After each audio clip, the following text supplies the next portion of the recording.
What is going on, everybody? Jesse here. I wanted to do sort of a follow-up video on one I had already posted on the food forest. It's been exactly a week since I posted that video, and I just wanted to show you some of the progress I've made as a crazy person. I know it looks crazy behind me, but it is what it is. I mean, it's going to look a little crazy until I start putting anything down on top of my cardboard. But I'm going to step out of the way so you can take a look at some of the work that's been done. So it extends out a pretty good bit. Right now it is a grand total of 8, 16, 24, 32. It is almost 40 feet long. 8, 16, almost 24 feet wide. And I have completely covered it with at least 2 layers of cardboard. I know that's a lot of cardboard. I know a lot of people, can't get a hold of cardboard as easy as I do. I'm a beer guy, so, every delivery that gets done, I can, harvest cardboard. Crazy. But, this is the cheapest way you can do it. Finding cardboard for free. Could you go to like a big box store and get, like a roll of contractor's paper? Sure. But it's going to cost you. And I decided to do this as cheaply as possible to see just how much money I could save or how little money I would have to spend to do it. And so far, it's cost me zero. I mean, the only thing that it takes is just time and just labor. It's taken me probably about 3 weeks of actually collecting cardboard and being that crazy person. My coworkers, they just look at me like, Jesse's doing it again. He just keeps going. My supervisor probably thinks I'm a lunatic, but, well, doing something like this, you probably have to be just a little bit of crazy.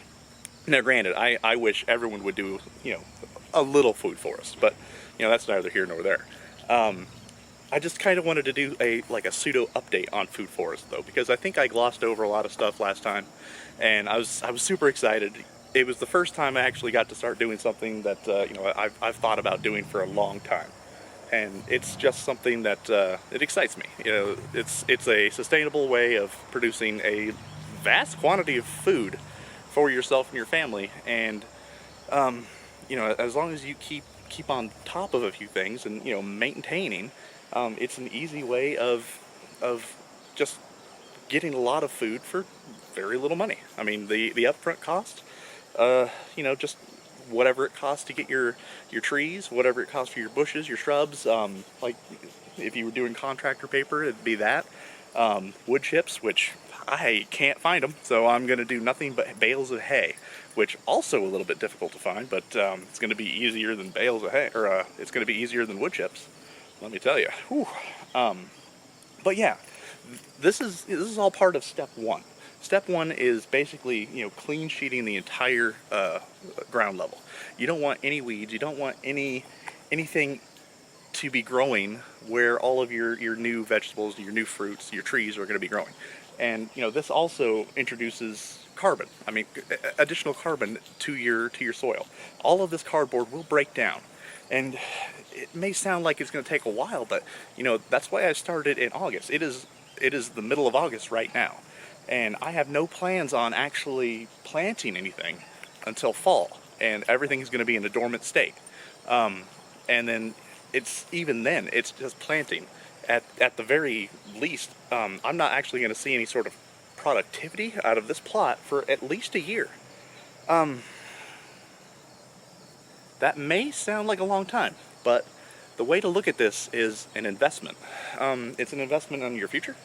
It's an easy way of making sure that you don't spend near as much money on produce, on your fruits and vegetables. I really want to not have to go to a grocery store for all of these things, and that plan is going to come to fruition. It's just going to take time, and right now time is something I have. Lay down the groundwork now so you don't have to do it later.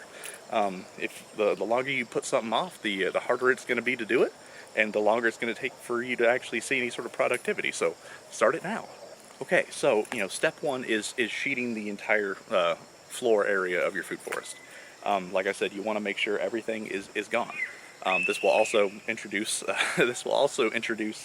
carbon, because all of this cardboard, it doesn't have a lot of nutritional value. There's not a lot of nutrients in it, but it does have carbon. And that's one thing that, you know, you are going to need. You're going to have carbon and nitrogen, the basis for everything that you do, for gardening, for composting. Carbon and nitrogen, your browns and your greens. That's why I'm also going to have fresh hay on top of this. That's going to be my green.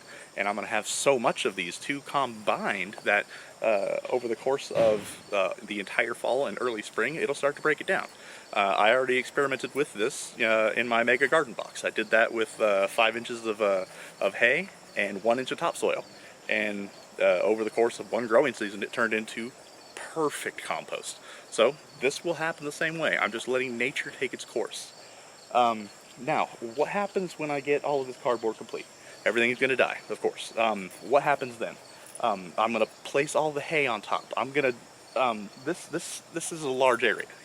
If you try something similar to mine, it might not be, you know, near as large as this one, but I'm probably going to take about 30 bales of hay to completely saturate the entire area. I want my hay to be probably this thick, 8 to 10 inches, after I compress it down. After I stomp on it and, you know, get it everywhere I need it to be, I want it to be super thick. I want it to be able to be a barrier. I want it to break down. I want it to continuously give the ground level nutrients for my trees, my shrubs, my berries, everything. It's just, it's going to be a long time coming. Now, after all of the hay is on there, like I said, I'm not going to do much to this. I'm going to let it all break down. It's August right now. I'm probably going to let it break down until I actually get my shipment of trees, and those aren't going to be until November. I'm going to get all dormant trees.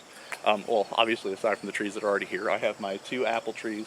These are semi-dwarf apple trees, and I also have my black English walnut, which I actually started from seed. Accidentally, I just let it grow, and it is a mammoth, and it's just going to continue to grow. A food forest, you have your layers. You're going to have your canopy layer. That would be the very top. The black English walnut, that's going to be exactly that. It's going to grow magnificently large. I'll probably prune it back a little bit so it stays into just the area I want it to be. I don't want it to completely shadow out everything. Your second layer would be your understory. Your understory layer would be like your fruit trees, your large shrubs. Obviously, I already have my semi-dwarf apple trees.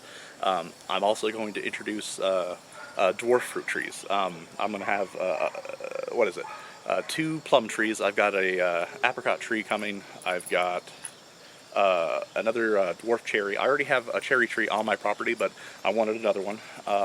What else? I've got 2 persimmon trees. Now, granted, those ones aren't dwarf, but I'm actually going to prune them heavily, and I'm also going to shape them into the desired shape that I think will fit the area better. So they may not be dwarf, but they're going to look it when they're done. On the topic of dwarfs, I recommend a lot of people go dwarf trees. I know when you go to like a big box store, you go through their fruit trees. Sometimes they have semi-dwarfs, but most of the time they just have standards. And the thing about standard trees is, you know, they live a long time, but it also takes a long time for them to fruit. If you go with like a semi-dwarf, you're going to go between 5 and 7 years estimate before they actually start to fruit. I'm just going to do mostly the dwarf trees, mostly because I want them to come to harvest as soon as possible. So if I do nothing but dwarf trees in here, and then the persimmons, they'll take a little bit longer, but I have patience, so, well, I have a little bit of patience, so I'll be able to handle that. But you know, if it takes 1 or 2 years for the plums and everything else to come to fruit, that's fine, because I'm also going to have a story underneath that, the bushes and the shrubs. I have quite a few different varieties of blueberries that I've got. What else do I have? I have honeyberries that I've also going to be planting. I've got a different variety of strawberry that I'll be doing as a ground cover. I've got brown cherries. I've got bush cherries. All of these things to add to the different levels. Not just to the different levels, but I also chose varieties that fruit at different times. So I'm always having a steady stream of fruit. So, you know, let's say we have the strawberries, which will come into fruit first.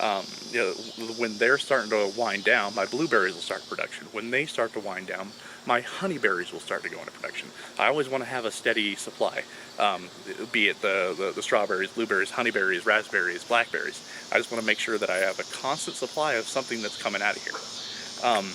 It's all just, it's still a lot up in the air. I mean, obviously I'm still at a very early stage. So let's just call this Food Forest part 1.2, because I'm not exactly at stage 2 yet. Stage 2 would be me probably putting the hay down, and then after that, stage 3, that would be planting some of those dormant trees. But we're not there yet. It's still early. I just wanted to sort of touch bases on a few of the things, elaborate a little bit. Yeah, just wanted to make sure I came across on a few of the concepts of food foresting. It's wildly crazy. I mean, if you come from like a traditional style garden, this is absurd. Like, I can see looks on some of my neighbors who I've talked to about this, and they're just like, "You're crazy, son." Like, it's just, it is what it is. But, you know, I always like trying different things, and I recommend everyone try a few different things. Granted, you might not have as much space as me to try out all of these things, but, you know, if you have at least a little bit of space, try one tree, try 2 shrubs underneath it. Do a little microclimate. Things are always possible, just as long as you have a little bit of imagination and creativity. If you've learned anything out of this video or any of the videos I've done, please like them. Please subscribe. It helps out. I really do hope that you guys take something away from this.